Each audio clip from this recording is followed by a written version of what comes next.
What's up, guys? Today I want to talk with you about counters, and specifically the counters that have the most likelihood of landing a knockdown for you. Now, obviously through 15 plus years of competition, I already know what my favorite counters are, so I did a little bit of research, watched a number of fights, looked at what techniques, specifically what counters, were scoring the knockdown, and that's what I want to talk with you guys about today.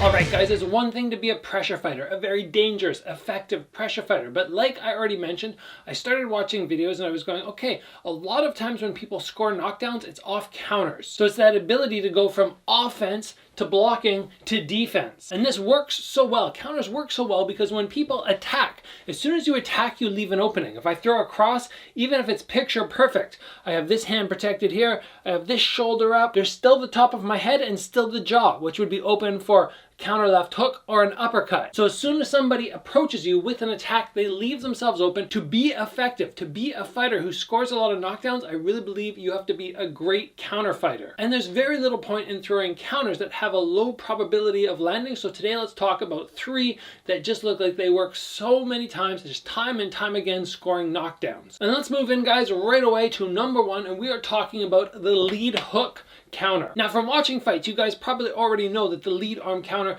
is going to be something that lands time and time again. So let's talk about what you can do to make this land for yourself and why it is so effective. So first off, it's good to understand that the lead arm counter, the lead arm hook, is going to generate a whole lot of power as opposed to trying to counter with a jab. You know, it's just as quick as the lead arm hook, but it's not going to have the same power. So the likelihood of putting somebody down with this is very small. For me, the left hook is one of my most powerful punches, so it makes sense to let that arm go. But it also works in so many scenarios. If somebody throws a left hook at me and I go to block, the counter's there. If they throw the right hook and I just check, then they're going to have their jaw completely open and I just have to sneak my arm in before they can land. I can also use the left hook counter off uppercuts, off straight punches. If I parry and I come back with a hook, it works really well. What I want to get really good at with the shot is making sure that my arm doesn't extend too far away. I want to keep the shot fairly concise, fairly short, so if I'm in here blocking tight range and I go to throw, I'm able to land from that tight distance.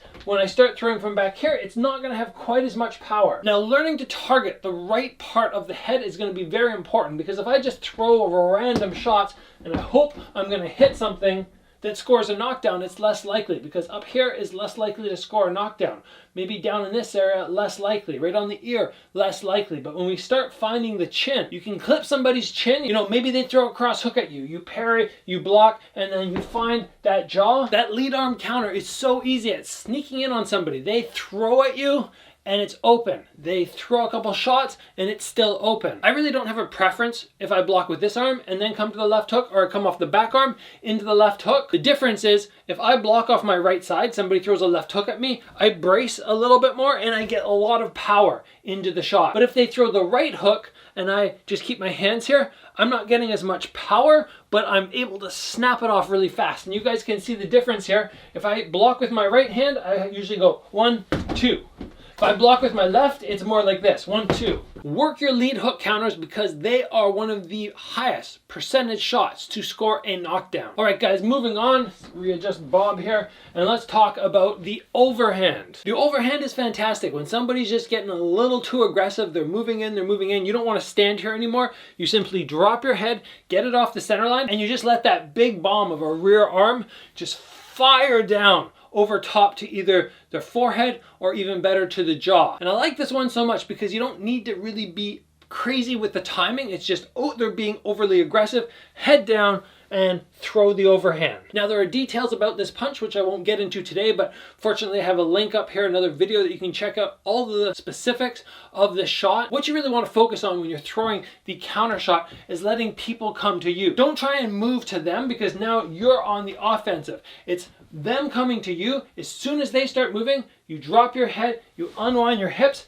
and you bang that shot out. You wait for them, maybe you're touching with the jab, they move in, and smack. Let's look in detail at this clip of Tyrone Spong waiting on his opponent to come forward. He just gets the head off the center line, he clips him super hard. This is one of the harder punches, and because the guy's moving into it, the impact on impact, two forces meeting, is just so damaging. Now this personally, guys, is not one of my favorite shots. I haven't landed it loads and loads in fights. I'm more about the left hook counter, but that doesn't mean I don't want to share with you techniques that might work for you, that work for lots of other people. Now guys, before we move on to our final technique of the day, that is a big KO score, is a counter technique. If you have not already, please give the video a like and get subscribed. Everything you guys do is helping the channel so much. We're growing, we're getting bigger and bigger. It's awesome. I'm aiming for 100K by the end of the year, which I think we can do. So your support is super appreciated. Now, let's move on to the final technique and the most unorthodox of everything we talked about, but still a very high scoring shot.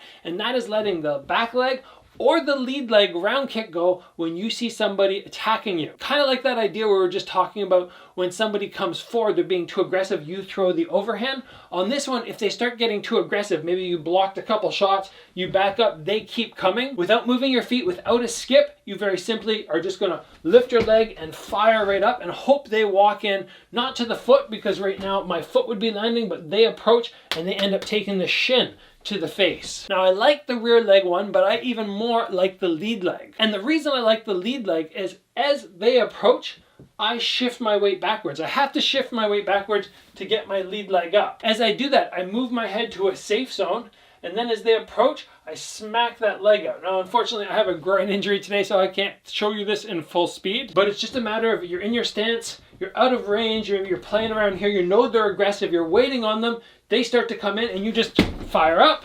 Or off the other leg, I just lean back and I fire out. Because punches land so much more frequently than kicks, you won't see as many knockdowns with this technique, but rest assured I have seen numerous times where this works as a counter shot. Sometimes the guy's just approaching, he's just like that, and when they let their hand drop when they punch, their head is entirely open. And a lot of people, because they punch and drop their head, they lean right into the kick. I've seen this happen live a number of times in amateur cards. As pros, the guys don't make the same mistake as much. They don't generally let this hand drop too low, although you have certainly seen it, and I've seen it many times where even professionals get knocked down with the counter round kick. But as an amateur, this is something that just amazing. It's going to change your career. If you can get good enough at actually executing it, it has to be a nice combo of speed and I'd say about 70% power in that kick. Don't try and kill it. They're going to do most of the work for you just by stepping in and letting their hand drop, or stepping in and letting their hand drop. The force of the head moving forward meeting the force of the shin is enough to put people out,